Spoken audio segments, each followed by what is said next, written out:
بسم اللہ الرحمن الرحیم۔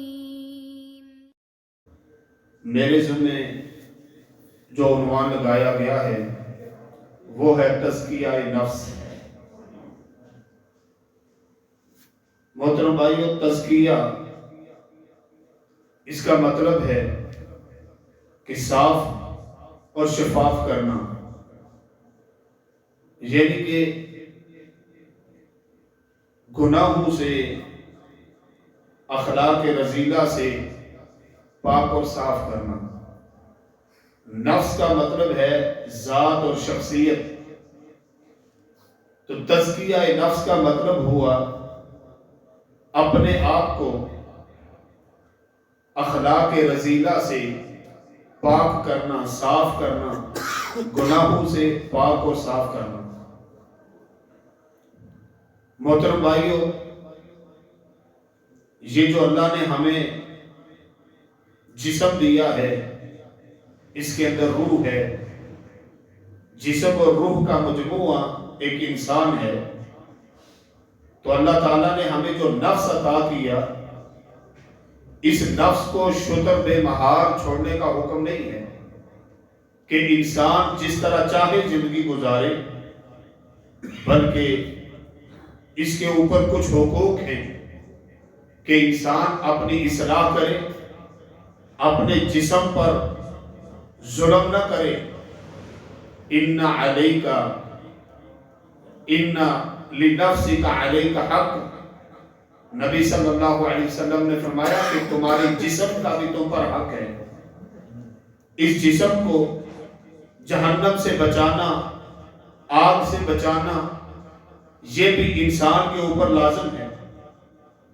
تو محترم بھائیو، تزکیہ نفس یہ انسان کے لیے بہت زیادہ ضروری ہے۔ اگر انسان اپنی نفس کی فکر چھوڑ دے تو یہ انسان کا جو نفس ہے یہ برائیوں کی طرف جائے گا، اللہ کی نافرمانی کی طرف جائے گا۔ محترم بھائیو، نفس کی 3 حالتیں ہیں، 3 حالتوں کے اندر انسانی نفس پایا جاتا ہے۔ ایک ہے نفس امارہ، یہ جو نفس کی حالت ہے یہ گناہوں والی، اللہ کی نافرمانی والی یہ حالت ہے۔ ایسا نفس جو گناہوں کو قبول کرتا ہے، گناہوں کو قبول کر کے خوشی محسوس کرتا ہے، وہ نفس امارہ ہے۔ یہ نفس کی ایک قسم ہے۔ دوسری حالت نفس لوامہ کی ہے کہ انسان گناہ کرتا ہے، گناہ کر کے پھر اس کو شرمندگی بھی ہوتی ہے، اس کا نفس اس کو ملامت کرتا ہے کہ تو نے یہ کیا کر دیا ہے، کیوں اپنے رب کی تو نے بغاوت کی ہے، کیوں تو نے اپنے رب کو ناراض کیا ہے، اس کا نفس اس کو ملامت کرتا ہے۔ اور تیسری حالت نفس مطمئنہ کی ہے کہ انسان کا نفس نیکیوں پر مطمئن ہوتا ہے، وہ نیکیوں کی طرف لپکتا ہے، نیک کام کر کے خوش ہوتا ہے، گناہوں سے بھاگتا ہے، یہ نفس مطمئنہ ہے۔ اسی کا تذکرہ کرتے ہوئے اللہ نے قرآن میں کیا کہا؟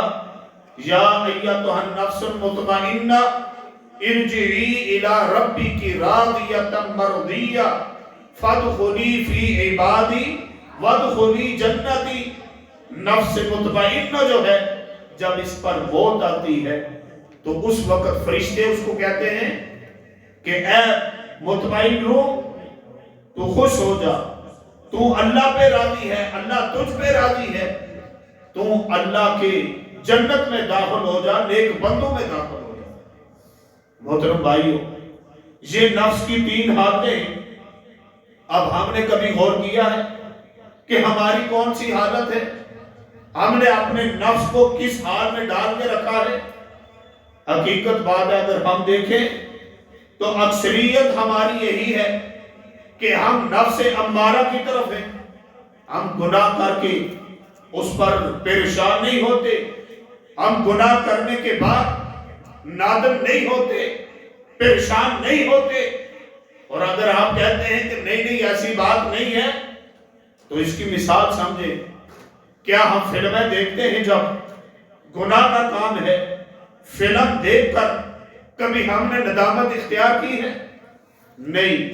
ہم فلم دیکھتے ہیں ڈرامہ دیکھتے ہیں کوئی غلط چیز دیکھتے ہیں پھر کیا کرتے ہیں بیان کرتے ہیں دوستوں کے اندر احباب کے اندر یار میں نے فلاں فلم دیکھی تھی بڑی کمال کی تھی اس کا یہ سین بڑا پیارا تھا اب اللہ کی بغاوت کی ہے نفس امارہ کی یہ حالت ہے کہ گناہ کر لیا گناہ کے بعد شرمندگی نہیں ہے ندامت نہیں ہے بلکہ فخر کے ساتھ خوشی کے ساتھ ہم اس کو بیان کرتے ہیں کہ ہم نے گناہ کیا ہے اللہ کی نافرمانی کی ہے اللہ کی بغاوت کی ہے.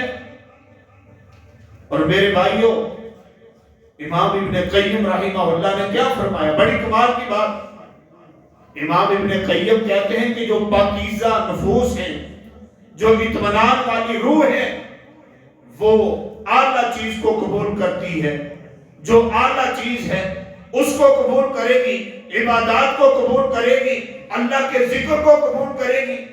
اور جو گندی روح ہے وہ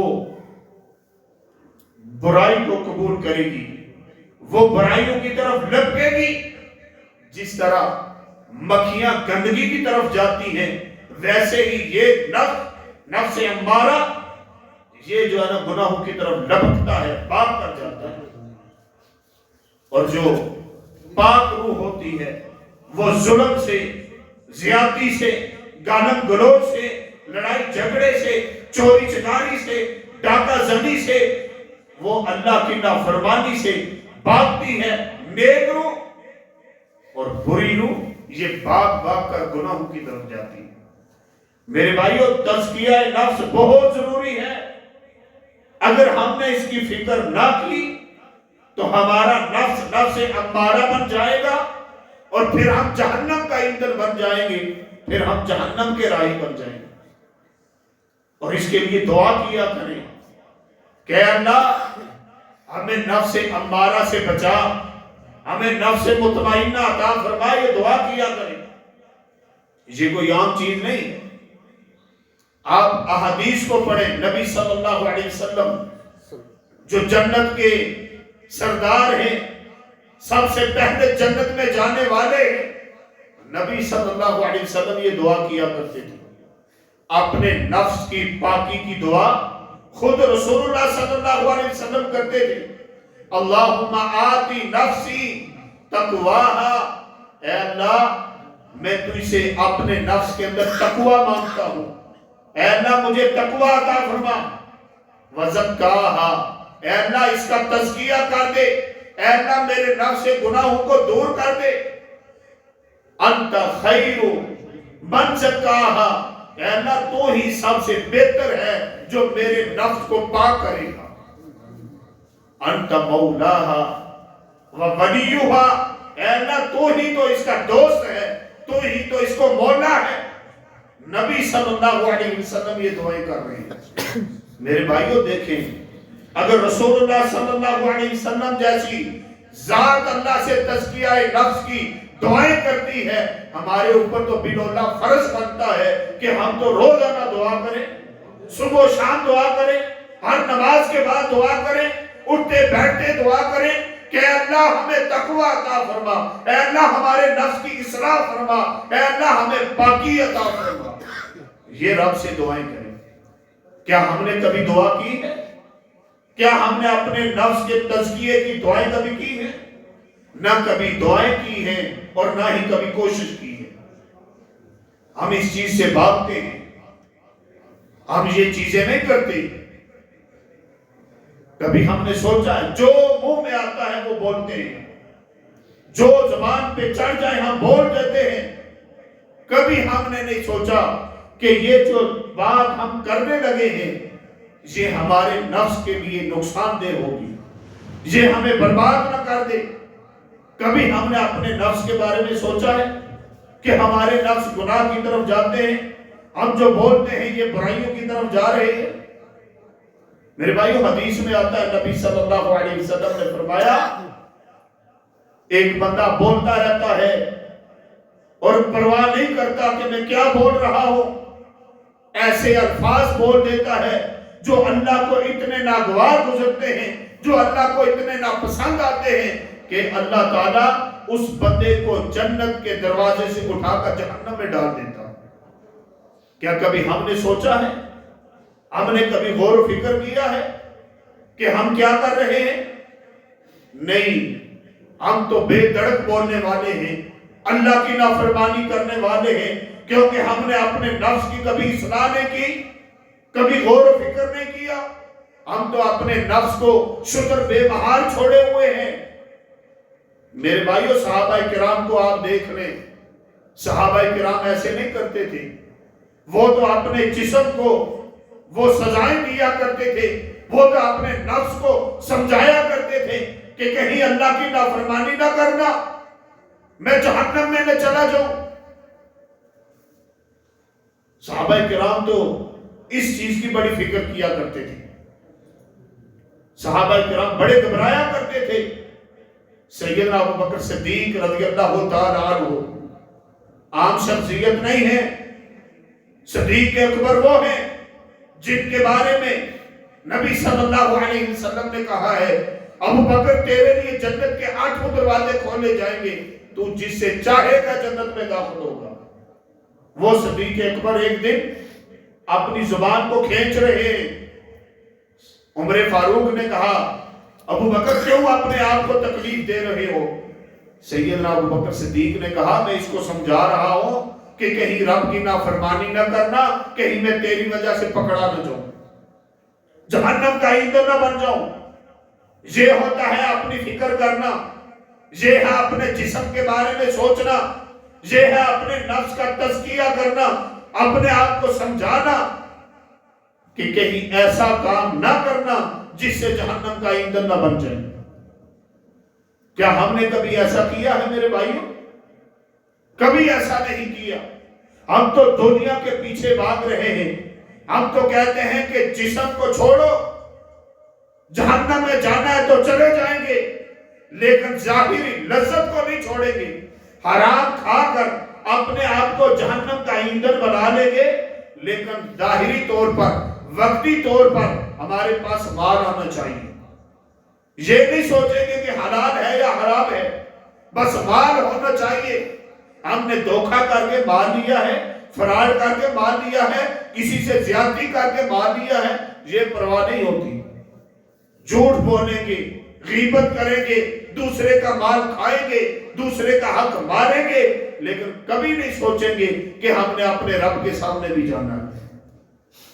میرے بھائیو، اس نفس کو سدھارنے کے لیے یہ چیز بہت ضروری ہے۔ جب ہمارے اندر یہ بات آئے گی کہ ہم نے مرنا ہے اور ایک دن ہم نے مر کر قبر میں جانا ہے، اپنے رب کے سامنے حاضر ہونا ہے، قیامت کا دن آنے والا ہے، اس دن ہمیں پوچھا جائے گا۔ جب تک ہم یہ فکر نہیں کریں گے تب تک ہمیں کبھی بھی اپنے نفس کو سدھارنے کا موقع نہیں ملے گا۔ اور آج ہم اپنے نفس کو سیدھا کرنے کے لیے تیار ہی نہیں، ہم اس طرف غور و فکر کرنے کے لیے تیار نہیں ہیں۔ وہ اصحاب کرام کو دیکھیں، آپ ان کے واقعات پڑھیں، کس طرح رو رو کر اپنے آپ کو سمجھاتے تھے کہ جہنم کا ایندھن نہ بننا۔ حالانکہ صحابہ کرام کون سی ہستیاں ہیں جن کو اللہ نے دنیا میں ہی کہہ دیا ہے رضی اللہ عنہم ورضوا عنہ، اللہ ان سے راضی ہے، وہ اللہ سے راضی ہیں، جن کو اللہ نے دنیا میں یہ سرٹیفکیٹ دے دیا کہ سارے صحابہ جنتی ہیں۔ اتنا کچھ ہونے کے باوجود صحابہ کرام اپنے آپ کو سمجھایا کرتے تھے کہ اللہ سے ڈر کے رہنا، کہیں جہنم کا ایندھن نہ بن جانا۔ صحابہ کرام ڈرتے تھے، لیکن ہم نہیں ڈرتے، ہم بے خوف چلتے ہیں، ہمیں پرواہ نہیں ہے۔ ہم کہتے ہیں کہ ظاہر کو دیکھو، ہمیں آخرت یاد نہیں ہے۔ جو حالات ہمارے جا رہے ہیں اس سے پتہ چلتا ہے کہ ہمارا یقین ہی نہیں کہ ہم نے رب کے سامنے کھڑا ہونا ہے۔ میرے بھائیو، ایک عام مثال ہے، یہاں پہ ٹریفک پولیس والے کھڑے ہوتے ہیں روڈ پر، ہمارے سامنے ہے کہ وہ کھڑے ہیں، ہم نے ہیلمٹ نہیں پہنا، ہم نے جو ہے نا لائسنس نہیں ہے پاس، کیا ہم پیچھے کھڑے نہیں ہو جاتے یا رستہ نہیں بدل دیتے کہ کہیں پکڑے نہ جائے، چلان نہ ہو جائے، کہیں ہمارے مال کا نقصان نہ ہو جائے؟ اس ڈر سے ہم یا رستہ تبدیل کر لیتے ہیں یا پیچھے کھڑے ہو جاتے ہیں۔ لیکن ہم نے اس آخرت کے بارے میں کیوں نہیں سوچا کہ ہم اپنے نفس کی اصلاح کر لیں، جہاں پہ رستہ بھی نہیں بدل سکتے، پیچھے کھڑے بھی نہیں ہو سکتے، بلکہ اپنی اپنی باری پہ اپنے رب کے سامنے کھڑا ہونا پڑے گا، ہر حال میں کھڑا ہونا پڑے گا، جواب دینا پڑے گا۔ اور کامیابی کا راز اللہ نے یہی بتایا، قد افلح من تزکا، کامیاب ہو گیا وہ انسان جس نے اپنے نفس کو پاک کر لیا۔ آج ہم کامیابی کس کو سمجھتے ہیں؟ جی فلاں بندہ بڑا کامیاب ہے۔ کیوں کامیاب ہے؟ بھائی اس نے پڑھا ہے، وہ پروفیسر لگ گیا، ڈاکٹر لگ گیا، وکیل بن گیا، انجینئر بن گیا، پیسہ آ گیا، کوٹھی بنا لی، گاڑی آ گئی، اس کے بچے سرکاری نوکری لگ گئے، لاکھوں کمانے والے بن گئے، وہ کامیاب ہو گیا۔ اللہ تعالیٰ کہتے ہیں کہ قد افلح من تزکا، کامیاب تو وہ ہے، کامیاب تو وہ ہے جس نے اپنے نفس کو جو ہے نا سدھار لیا، جس نے اپنا تزکیہ کر لیا، جس نے اپنے آپ کو یہ بات سمجھا لی کہ تو نے رب کے سامنے کھڑا ہونا ہے، لہذا اس دنیا کی زندگی میں تو نے بچ کر رہنا ہے۔ میرے بھائیوں، ہمارے اوپر اتنے کیمرے لگے ہیں، ہم سوچ بھی نہیں سکتے، پھر بھی بے بات ہو کر ہم اپنے آپ کو اللہ کا نافرمان بنا کر بیٹھے ہیں۔ یہ زمین گواہی دے گی کہ ہم کیا کرتے رہے ہیں، یہ ہمارا اپنا جسم گواہی دے گا ہم کیا کرتے رہے ہیں، کرامن کاتبین وہ گواہی دیں گے ہم کیا کرتے رہے ہیں، ہمارا نامہ اعمال گواہی دے گا ہم کیا کرتے رہے، ہمارا رب گواہ ہے ہم کیا کرتے رہے۔ اتنا کچھ ہونے کے باوجود ہم کیوں بے فکر ہیں؟ کیوں ہمیں اپنے رب سے ڈر نہیں لگتا؟ کیوں ہم اپنی اصلاح کرنے کے لیے تیار نہیں؟ کیا ہو گیا ہے ہمیں؟ اللہ تعالیٰ کہتے ہیں کامیاب تو وہ ہے جس نے اپنے نفس کو پاک کر لیا۔ قد افلح من زکا وقد خاب من دسا، کامیاب تو وہ ہے جس نے اپنی اصلاح کر لی، وقد خاب من دسا، جس نے اصلاح نہیں کی وہ مٹی میں مل گیا، وہ برباد ہو گیا۔ کیا خیال ہے، ہم نے اپنی اصلاح کی ہے؟ یہ رمضان کا مہینہ آنے والا ہے، چند دن باقی ہیں۔ میرے بھائیو، آج ہماری عمریں کتنی گزر گئی؟ کسی کی 20 سال ہے، کسی کی 25 سال ہے، کوئی 50 سال کا ہو گیا۔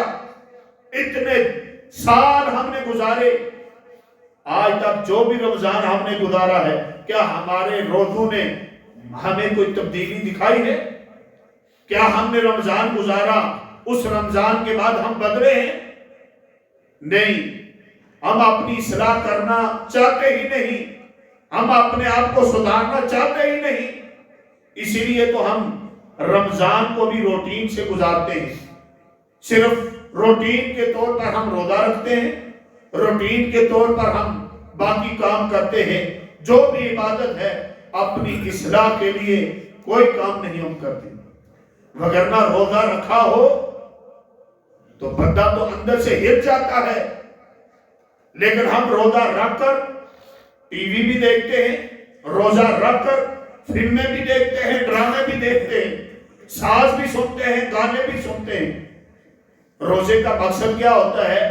اپنی اصلاح کرنا، اپنے آپ کو یہ بات سمجھانا کہ اگر میں نے روزہ رکھا ہے، اگر میں نے ایک اللہ کی بات مانتے ہوئے فجر سے لے کر مغرب تک حلال چیزیں کھانا چھوڑ دی ہیں، روٹی حلال ہے، چاول حلال ہے، پھل فروٹ حلال ہے، پانی پینا حلال ہے، یہ حلال چیزیں اگر میں نے اپنے اللہ کے لیے چھوڑ دی تو پھر جھوٹ کیوں نہیں چھوڑتے ہم؟ گالیاں نکالنا کیوں نہیں چھوڑتے؟ گانے سننے کیوں نہیں بعد آتے اس سے؟ فلمیں دیکھنے کے بعد کیوں نہیں آتے؟ حقیقت بات ہے، ہم نے دیکھا ہے لوگ روزہ رکھ کر ٹی وی لگا کر بیٹھ جاتے ہیں. روزہ رکھا ہے، ٹی وی دیکھ رہے ہیں. روزہ رکھا ہے، لوٹو کھیلیں گے، تاش کھیلیں گے، اللہ کی نافرمانی باقی جاری رہے گی. میرے بھائیوں، روزے کا مقصد کیا ہے؟ اپنی اصلاح کرنا، اپنے آپ کو بدلنا، تقوی اختیار کرنا، اپنے آپ کو اس بات پر لانا کہ میں نے اللہ کی نافرمانی نہیں کرنی، میں نے اللہ کو ناراض نہیں کرنا، میں نے اللہ کے لیے سب کچھ کرنا ہے، میں نے اللہ کو راضی کرنا ہے. یہ چیزیں روزہ اس لیے رکھتے ہیں. لیکن ہم اتنے رمضان گزار چکے ہیں، کبھی اپنی اصلاح نہیں کی. میرے بھائیوں، آپ سے گزارش ہے میری کہ خدا کے لیے یہ زندگی عارضی ہے، آج نہیں تو کل ختم ہونے والی ہے. آپ دیکھ لیں پچھلے رمضان میں کتنے لوگ ہمارے ساتھ تھے، آج نہیں ہیں، مٹی کے نیچے ہیں، اور ابھی بھی دن باقی ہے. ہو سکتا ہے کہ اس رمضان کے آنے تک ہم جہاں جو موجود ہیں، ہم میں سے بھی کوئی مٹی کی زینت بنا ہوگا، قبرستان کی زینت بنا ہوگا. یہ تو رب بہتر جانتا ہے. لیکن دعا کریں اللہ ہمیں رمضان کا مہینہ دے، اور جس کو مل جائے وہ اس سے بھرپور فائدہ اٹھائے، اپنے نفس کو بدل کر رکھ دے. جو ہمارے اندر نفس امارہ ہے اس کو ختم کریں، اپنے آپ کو نفس مطمئنہ پہ لے کے جائیں. نفس امارہ جو گناہوں کو قبول کرتا ہے، جو گناہوں پہ خوش ہوتا ہے، جو گناہ کر کے راضی ہو جاتا ہے، وہ ہے نفس امارہ. نفس لوامہ ہے، ملامت کرتا ہے کہ یہ گناہ تو نے کیوں کیا ہے، یہ تجھے نہیں کرنا چاہیے تھا. یہ بھی نفس، اس کو بھی چھوڑے. نفس مطمئنہ اپنا پہ بنائیں. نفس مطمئنہ کیا؟ گناہوں سے بھاگنے والا، نافرمانی نہ کرے، بھاگے. گناہ ہو جاتا ہے، ملامت بھی ہو، لیکن زیادہ نیکیاں اس پر دن راضی ہو. جب نفس مطمئنہ ہوگا مسئلے آباد ہوگی. جب نفس مطمئنہ ہوگا لوٹ کھسوٹ ختم ہوگی. جس طرح ہمارے ہاں چلتا ہے، لوٹ مار چلتی ہے، رمضان آتا ہے 100 کی چیز 250 300 پہ چلی جاتی ہے. یہ سب ختم ہو جائے گا جب ہم اپنی اصلاح کریں گے، جب ہمیں اللہ کا ڈر ہوگا، جب ہمیں اللہ کا خوف ہوگا کہ ہم اپنے رب کے سامنے جائیں گے. رب کے سامنے کھڑے ہو کر ہم نے جواب دینا ہے. میرے بھائیوں، اپنے نفس کی اصلاح کے لیے یہ چیزیں بڑی ضروری ہیں کہ موت کو یاد رکھا جائے کہ میں نے مرنا ہے. اور جب موت ہمارے نظروں کے سامنے ہوگی اور یہ ہمیں پتہ ہوگا کہ موت کسی وقت بھی آ سکتی ہے، موت کسی وقت بھی آ سکتی ہے. لہذا اگر میں یہ گناہ کروں گا تو ہو سکتا ہے کہ گناہ کرتے کرتے مجھے موت نہ آ جائے. تو اگر مجھے گناہ کرتے ہوئے موت آ گئی تو میں رب کو کیا جواب دوں گا؟ جب یہ موت کا ڈر ہوگا ہمارے سینے میں تو پھر ہم نیکیاں کریں گے، پھر ہمیں فخر ہوگا، اور ہماری یہ کوشش ہوگی کہ ہمارا ہر لمحہ اللہ کی یاد میں ہو. ہمیں فخر ہوگا اور ہم اس چیز کو سوچیں گے کہ ہم یہ نیکی کریں گے. ہو سکتا ہے یہ نیکی کرتے ہمیں موت آ جائے. آج ہم اگر کسی نیک انسان کی موت کو دیکھتے ہیں کہ وہ نماز پڑھتے ہوئے مر گیا، وہ قرآن پڑھ رہا تھا فوت ہو گیا، تو پھر ہم کیا کہتے ہیں؟ بڑا اچھا بندہ تھا، کتنا نیک انسان تھا، قرآن پڑھتے ہوئے فوت ہوا ہے، کلمہ پڑھتے ہوئے دنیا سے گیا ہے. میرے بھائیوں، اس نے محنت کی ہے تو یہ حالت ہوئی ہے نا. اس نے محنت کی ہے، وہ نمازوں کو ضائع نہیں کرتا تھا، بلکہ اس کے اندر یہ چیز تھی کہ میں نے رب کے سامنے جانا ہے، مجھے موت آئے گی. وہ نمازوں کی فکر کرتا تھا، وہ قرآن پڑھتا تھا، وہ ہر وقت زبان پہ اللہ کا نام لیتا تھا. اسی لیے تو اس کو ایسی موت آئی ہے. اور ہماری کیا حالت ہوتی ہے؟ جو بھی گناہ ہے اس کو چھوڑتے نہیں، تو پھر موت نیکی میں کہاں آئے گی؟ جب ہم نماز کے قریب نہیں جائیں گے تو نماز میں ہمیں موت کہاں ملے گی؟ پھر قرآن کے قریب ہم نہیں جائیں گے تو پھر قرآن پڑھتے ہوئے موت کہاں آئے گی؟ جب ہماری زبان پر لا الہ الا اللہ کا ورد نہیں ہوگا، سبحان اللہ الحمدللہ کا ورد نہیں ہوگا، درود نہیں ہوگا، اللہم صلی علی محمد وعلی آل محمد، یہ درود نہیں ہوگا، تو پھر موت کے وقت یہ چیزیں کہاں ہمیں ملے گی؟ پھر تو ہمیں جب ہم پڑھتے گانے ہوں، ہم سنتے گانے ہوں، ہم پڑھتے عشق معشوقی کے شعر ہوں، ہم ڈانس دیکھتے ہوں، تو پھر موت بھی تو اسی حالت میں آئے گی۔ اور یہ بات یاد رکھنا، اس کو اچھی طرح یاد کر لیں، کل قیامت کے دن بندہ اسی حالت میں اٹھایا جائے گا جس حالت میں انسان کو موت آئے گی۔ اگر قرآن پڑھتے موت آئی ہے، قرآن پڑھتے ہوئے اٹھے گا، اگر گانا سنتے موت آئی ہے، گانا سنتے اٹھے گا، گانا پڑھتے ہوئے موت آئی ہے، گانا گاتا ہوا اٹھے گا۔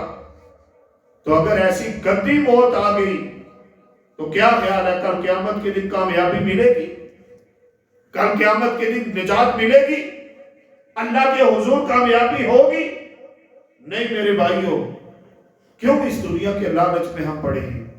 کیوں ہم اپنی اصلاح کرنے کے لیے تیار نہیں؟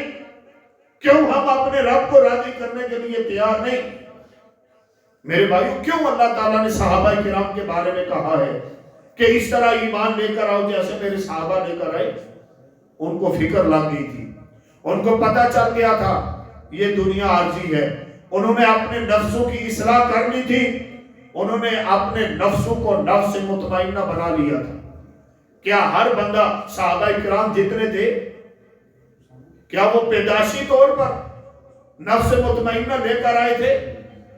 پہلے کوئی بت پرستی کرنے والا، پہلے کوئی کس گناہ میں تھا، کس گناہ میں تھا، جیسے ہی محمد رسول اللہ صلی اللہ علیہ وسلم نے دعوت دی لوگوں اللہ کی طرف آ جاؤ، اللہ کی طرف آئے، وہ نفس چھوڑ دیا، جو نفس امارہ تھا اس کو ختم کیا، نبی صلی اللہ علیہ وسلم کی بات پر لبیک کہا اور اپنے نفسوں کو نفس مطمئنہ بنایا۔ جب نفس مطمئنہ بنایا، اللہ نے پھر اعلان کر دیا کہ یہ کامیاب ہے۔ لیکن ہم آج بھی برائیوں کو پیار کرتے ہیں، ان سے محبت کرتے ہیں، یہ لوٹ کھسوٹ ہمیں پیاری ہے، ہم جو ہے نا خوش ہوتے ہیں، جی میں نے فلاں کے اوپر کب جگہ پہ قبضہ کیا ہے، فخر کرتے ہیں، لوگ مجھے ڈون سمجھتے ہیں۔ میرے بھائیو، یہ ڈون شون کچھ نہیں ہے، یہ روب دبدبہ عارضی ہے، بلکہ جب مرتے ہیں تو لوگ کہتے ہیں شکر ہے اللہ کا، ایک ظالم تھا وہ چلا گیا ہے، ہماری جان چھوٹی ہے۔ اور خوش قسمت ہے وہ انسان جس نے اپنی اصلاح کی، جس نے اپنے آپ کو نفس مطمئنہ میں بدلا۔ جب فوت ہوتا ہے لوگ پیچھے سے گواہیاں دیتے ہیں، فلاں بندہ بڑا نیک انسان تھا، کسی کا حق نہیں کھاتا تھا، کسی کو بدتمیزی کے ساتھ بلاتا نہیں تھا، بد اخلاق نہیں تھا، بد کردار نہیں تھا، بہت اچھا تھا، لوگ دعائیں دیتے ہیں۔ میرے بھائیو، اپنے آپ کو ایسا بنائیں، اپنی اصلاح کریں، اپنے آپ کو نیکی کی طرف لے کر آئیں، جیسے صحابہ کرام تھے، تابعین تھے، تبع تابعین تھے، جنہوں نے اپنی زندگیاں اسلام کے لیے وقف کی تھی۔ آج آپ یہاں آئے ہیں تو میری آپ سے گزارش ہے کہ دنیا کا لالچ انسان کو برباد کر دیتا ہے۔ یہ اللہ کے نبی صلی اللہ علیہ وسلم کی حدیث ہے، مال کے پیچھے زیادہ نہ بھاگیں، دولت کے پیچھے زیادہ نہ بھاگیں، جاہ و جلال کے پیچھے زیادہ نہ بھاگیں۔ میرے نبی صلی اللہ علیہ وسلم نے کیا فرمایا کہ انسان لالچی ہے، اس کو ایک وادی سونے کی مل جائے، یہ کہے گا کاش مجھے دو مل جائیں، دو ملے گی کہے گا چار ملے گی۔ اور اس کی مثال آج دنیا میں موجود ہے، کتنے لوگ آپ دیکھیں گے لاکھوں کروڑوں کے حساب سے ان کے پاس مال ہے، لیکن کیا وہ پیچھے ہٹنے کے لیے تیار ہیں؟ اس کی مثال زیادہ دور نہیں جائے، یہ ہمارا حکمران طبقہ ہی دیکھ لیں، ان کے پاس اتنی دولت ہے کہ روزانہ کا لاکھوں کے حساب سے اپنی ذات پہ خرچ کریں اور 60 سال تک کرتے رہیں تو ان کا مال ختم ہونے والا نہیں، اتنا زیادہ مال ہے۔ کیا پیچھے ہٹ گئے ہیں؟ کیا میرے پاس بہت زیادہ مال ہو گیا ہے، میں کیا کروں گا؟ بلکہ ابھی بھی ہوس ہے، قبر میں پہنچنے والے ہیں پھر بھی اور کی ہوس کرتے ہیں۔ یہ ایک آپ کو سمجھانے کے لیے کہا ہے، حالت ہم سب کی یہی ہے، کسی کی 20,000 ہے وہ کہتا ہے 40 ہو جائے، جس کی 40 ہے وہ کہتا ہے 1,00,000 ہو جائے، جس کی 1,00,000 ہے وہ کہتا ہے 4,00,000 ہو جائے۔ لیکن یہ دنیا کی چیزیں، لالچ ختم نہیں ہوتا۔ پیغمبر علیہ السلام نے کیا کہا کہ انسان کے پیٹ کو قبر کی مٹی ہی بھر سکتی ہے، اس کے علاوہ کچھ نہیں۔ تو زیادہ لالچ نہ کریں، بلکہ اپنے نفس کی اصلاح کریں، اپنے آپ کو بدلیں کہ اے اللہ جو گناہ کر چکا ہوں، جو تیری بغاوتیں کر چکا ہوں، اے اللہ میں اس سے معافی مانگتا ہوں۔ اللہ سے توبہ استغفار کریں، گناہوں سے اپنے آپ کو بچائیں، ہر حد تک ممکنہ کوشش کریں کہ میں نے گناہ نہیں کرنا، گناہ سے بھاگیں۔ اور جب ہم گناہ سے بھاگیں گے اللہ توفیق عطا فرمائے۔ اللہ تعالیٰ کسی کو پکڑ کر زبردستی نیک بھی نہیں بناتا، اللہ تعالیٰ کسی کو پکڑ کر زبردستی گناہگار بھی نہیں بناتا۔ اللہ تعالیٰ بندے کے ارادوں کو دیکھتا ہے کہ اس کا ارادہ کس طرف ہے۔ اگر ہمارا دل برائی کی طرف لپکے گا وہ رستے آسان ہوتے جائیں گے، اور اگر ہمارا دل نیکی کی طرف لپکے گا تو وہ رستے آسان ہوتے جائیں گے۔ تو میرے بھائیو، ہم نے کرنا کیا ہے کہ سب سے پہلے موت کو یاد کرنا ہے۔ جب موت ہر وقت ہمارے سامنے ہوگی تو پھر ہم گناہوں سے بچیں گے۔ نبی صلی اللہ علیہ وسلم نے فرمایا نا، لذتوں کو توڑنے والی چیز کو ہر وقت یاد کرو، اور وہ موت ہے جو لذت کو توڑ کے رکھ دیتی ہے۔ جب بندے کو موت نظر آ رہی ہوتی ہے پھر بندے کو مال کی بھی پرواہ نہیں رہتی، دولت کی بھی، جاہ و جلال کی، کسی چیز کی پرواہ نہیں رہتی۔ بندہ کہتا ہے میں بچ جاؤں۔ تو اس لیے یہ مال، یہ دولت، یہ دنیا کی چیزیں، یہ عارضی ہیں، ان کے پیچھے بھاگ کر اپنی آخرت تباہ نہ کریں، اپنے نفس کو بدلیں۔ یہ جو برائی کی لذت ہمیں پڑی ہوئی ہے، یہ خصوصاً آج کا دور جو انٹرنیٹ کا دور ہے، اس نے تو ہمارے نفسوں کو برباد کر دیا ہے۔ آج موبائل کے اندر ہم کیا کیا دیکھتے ہیں، اور یہ جیسے جیسے ہم موسیقی کی طرف بڑھتے ہیں، فحاشی کو دیکھتے ہیں، ہمارے اندر سے ایمان ختم ہوتا جا رہا ہے، ایمان نکل رہا ہے، اور گناہ ہمارے جسم پر قبضہ کرتے جا رہے ہیں۔ ہمیں گناہوں میں لذت محسوس ہوتی ہے۔ آپ دیکھیں نا، ہم موبائلوں پہ بیٹھتے ہیں تو گناہ کی چیزیں دیکھتے ہوئے ہمارے کئی گھنٹے گزر جائیں ہمیں پرواہ نہیں ہوتی۔ آپ کسی بندے کو پکڑیں، فلم پہ بٹھا دیں، 3 گھنٹے بھی فلم چلے گی اس کو پرواہ نہیں ہوگی، کیوں؟ اس کا دل اس کو قبول کر رہا ہے۔ لیکن آپ کسی کو بٹھا دیں مسجد میں، اس کے سامنے قرآن پڑھنا شروع کر دیں، 10 منٹ گزریں گے تھک جائے گا، بس کر جائے گا، مسجد سے اکتا جائے گا۔ اور اس کی مثال سمجھیں، اس چیز کو دیکھیں یہ ہمارے اندر ہے۔ فلموں کے لیے ہم بیٹھتے ہیں، دنیا کے لیے ہم بیٹھتے ہیں، مسجد میں آتے ہیں نماز پڑھنے کے لیے، زیادہ تر تو آتے ہی نہیں۔ جو مسجد میں آتے ہیں وہ بھی دیکھتے رہتے ہیں کہ 45 پہ نماز ہے، 46 ہو گئے، ہم امام پہ چڑھ دوڑیں گے، مولوی صاحب لیٹ ہو رہے ہیں، سلام پھیریں گے تو بیٹھ کر 5 منٹ اذکار کرنے کے لیے تیار نہیں ہوں گے۔